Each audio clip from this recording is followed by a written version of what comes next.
तो यहाँ पर चैप्टर स्टार्ट होते हैं, हम देखते हैं जो मोमो और जुमा होते हैं उस कैसल के ऊपर से आगे वाली आर्मी को देखते रहते हैं। इतने में यहाँ पर जो मोमो होती है वो कहती है कि ये तो इम्पॉसिबल है इतनी बड़ी आर्मी को हराना हमसे। लेकिन यहाँ पर जो जुमा होता है उस आर्मी के मेंबर्स को काउंट करते रहता है कि आखिर ये आर्मी कितनी बड़ी है करके। फिर इतने में यहाँ पर मोमो के सामने एक इंटरफेस आकर ओपन होता है जहाँ पर इस गेम का रूल और खेलने का तरीका बताया हुआ होता है। तो यहाँ पर मैं सिंपल शॉर्ट में बताने वाला हूँ कि आखिर इस गेम को कैसे खेलना है करके। तो यहाँ पर मोमो और जुमा को अपनी आर्मी क्रिएट करनी होगी जिस आर्मी से ये लोग आगे वाले आर्मी से फाइट करेंगे। उस आर्मी से फाइट करने के लिए इनको 3 डाइस दिया जाएगा जो कि 3 डिफरेंट कलर्स में है, जो कि येलो, रेड और ब्लू कलर की है। तो यहाँ पर जो येलो डाइस है उससे 100 मल्टीप्लाई आर्मी क्रिएट होगी। एग्जाम्पल के लिए मान के चलो डाइस से कोई भी नंबर आ जाए, जैसे कि 5 आ गया तो उसको 100 के साथ मल्टीप्लाई करेंगे तो इससे टोटल क्या आएगा 500। सेम एज दैट यहाँ पर रेड डाइस के साथ भी होगा, लेकिन रेड डाइस पे यहाँ पर लेकिन हमें 10 के साथ मल्टीप्लाई करना होगा और ब्लू डाइस के साथ हमें 1 के साथ मल्टीप्लाई करना होगा।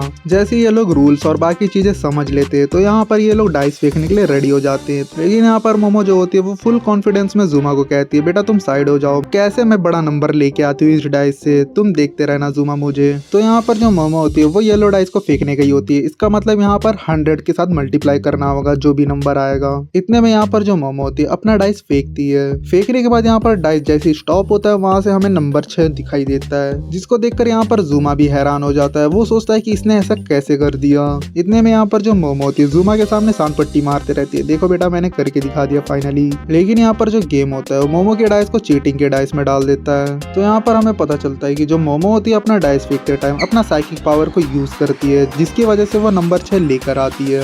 और यहाँ पर जो गेम होता है इनको 0 ट्रूप्स देता है, इसका मतलब ये है कि इनका पहला अटेम्प्ट फेल हो चुका है अभी। और यहाँ पर इतने में जो जुमा होता है वो मोमो को कहते रहता है कि तुम्हारे वजह से हमारा एक डाइस बर्बाद हो चुका है। और इतने में यहाँ पर जो मोमो और जुमा होते हैं दूसरा डाइस फेंकने के लिए लड़ते रहते हैं एक दूसरे से। और यहाँ पर जो मोमो होती है जैसे तैसे उस डाइस को लेकर फेंकती है। तो यहाँ पर जो दूसरा डाइस होता है उसमें से भी नंबर 1 आता है, जिसको देखकर यहाँ पर जुमा गुस्सा हो जाता है और मोमो से लड़ते हुए दूसरा डाइस को अपने हाथ में लेता है और वो भी फेंकता है। तो यहाँ पर जो जुमा के हाथ से जो नंबर आया होता है वो आता है 2। नंबर 2 देखकर यहाँ पर मोमो गुस्सा हो जाती है और जुमा को मारने लगती है, तुम तो बेटा डींगे मार रहे थे, तुमने भी कुछ उखाड़ा नहीं है। लेकिन यहाँ पर जो जुमा होता है वो मोमो को कहता है कि मैं तुम्हारे जैसे चीटिंग तो नहीं करता हूँ, तो तुम शांत रहो चुपचाप। इतने में इनका पूरा डाइस फेंकना कंप्लीट हो जाता है और इनके पास टोटल 210 ट्रूप्स आ जाते हैं फाइट करने के लिए। फिर यहाँ पर हम देखते हैं जो मोमो के सामने और एक न्यू इंटरफेस आकर ओपन होता है जहाँ पर इनको उन ट्रूप्स को डिवाइड करने का फॉर्म बताया जाता है। तो यहाँ पर आर्चर, नाइट्स और मैग और वॉरियर्स में 4 पार्ट में डिवाइड किया गया है इस ट्रूप्स को।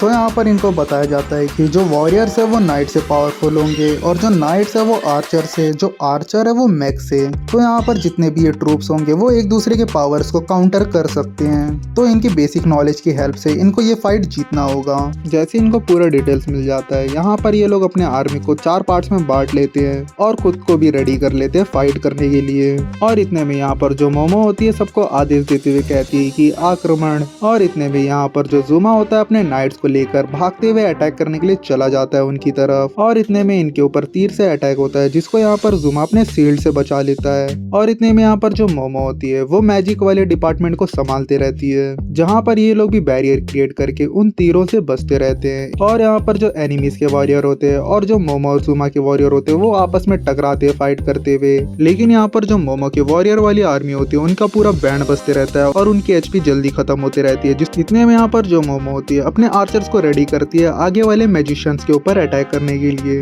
ये चीज देखकर जो एनिमीज के आर्चर होते हैं वो लोग भी इनके मैजिशियंस के ऊपर अटैक करते हैं। तो यहाँ पर जो मोमो होती है अपना बैरियर संभालते रहती है मैजिक को यूज करके, ताकि इनको एनिमीज के तीर आकर ना लगे इनकी आर्मी को। और वो जुमा को कहती है कि तुम जाकर आगे वाले आर्चर्स को संभालो, जिसकी वजह से यहाँ पर जो जुमा होता है आगे वाले आर्चर्स को जाकर कुटाई करता है और वो कुटाई करते हुए अम्ब्रेला फॉर्म में ट्रांसफॉर्म हो जाता है और पूरी आर्चर्स को, आर्मी को अकेले संभालते रहता है अपने छत्ता और शील्ड की हेल्प से। ये चीज देखकर यहाँ पर मोमो जुमा की तारीफ करते रहती है, तुम बढ़िया काम कर रहे हो जुमा। इतने में यहाँ पर इनकी फ्लैशबैक वाली बात दिखाई जाती है जहाँ पर मोमो जुमा को कहती है कि तुम नाइट बन जाओ और तुम वॉरियर को संभालो और मैं मैग बन जाती हूँ ताकि मैं मैग और आर्चर्स दोनों को संभाल सकूं, जिसकी वजह से हमारी फाइट में कोई भी प्रॉब्लम क्रिएट नहीं होगी। इतने में ये लोग वापस से करंट टाइम में आते हैं और यहाँ पर जो जुमा होता है वो वॉरियर्स की कुटाई करते रहता है और दूसरी तरफ यहाँ पर जो मोमो होती है अपनी मैजिशियंस की पावर यूज करके आगे वाले वॉरियर्स की एचपी डाउन करते रहती है। लेकिन इतने में एनिमीज की तरफ से क्रोकोफेंट आ जाता है और मोमो के मैजिशियंस के ऊपर अटैक कर देता है, जिसकी वजह से जो इनका एचपी होता है वो थोड़ा सा कम हो जाता है। और यहाँ पर जो क्रोकोफेंट होता है वो बाकी वॉरियर्स के ऊपर भी अटैक करने लग जाता है, जिसको देखकर यहाँ पर मोमो और ज़ूमा कुछ ना कुछ प्लान बनाने की कोशिश करते रहते हैं उससे फाइट करने के लिए, क्योंकि यहाँ पर जो क्रोकोफेंट है उसका एचपी कुछ ज्यादा ही हाई है। जैसे यहाँ पर मोमो और ज़ूमा का अटैक उस पर वर्क नहीं कर रहा है एक्चुअली। और इतने में यहाँ पर जो मोमो होती है वो कमांड देती है वॉरियर्स को अपना शील्ड बनाने के लिए, और यहाँ पर जो मैजिशियंस होते हैं वो डिफेंस करने का काम करते रहते हैं। इतने में यहाँ पर जो आर्चर्स होते हैं वो पीछे से तीर छोड़ते रहते हैं आगे वाले एनिमीज के ऊपर। लेकिन इतने में यहाँ पर एक ड्रैगन आ जाता है जो कि इनके वॉरियर्स के ऊपर अटैक कर देता है और इनका डिफेंस तोड़ देता है, जिसको देखकर यहाँ पर मोमो घबरा जाती है। और यहाँ पर मोमो सोचते रहते हैं कि हम अब इस सिचुएशन से कैसे डील करेंगे, ये तो बहुत ही खराब होते जाता है हमारे लिए।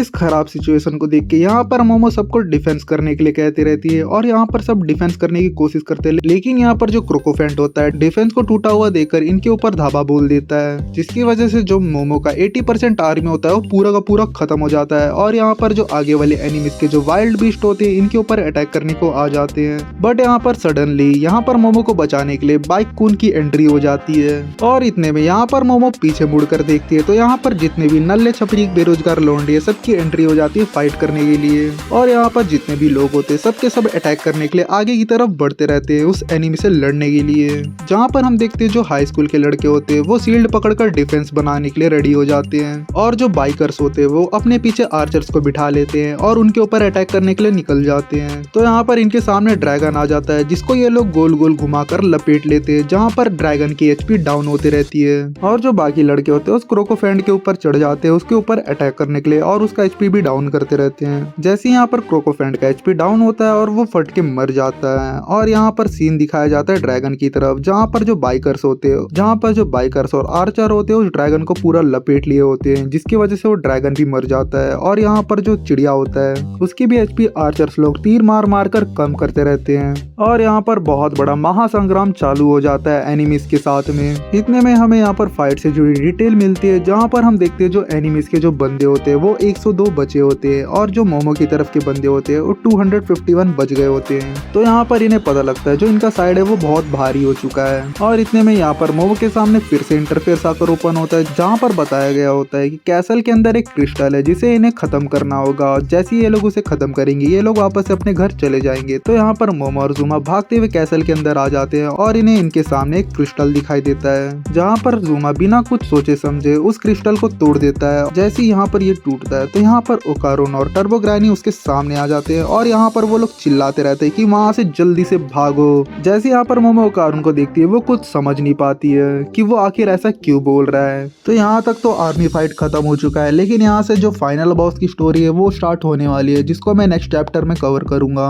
तब तक के लिए हिम्मत बनाए रखे इस चैनल पे।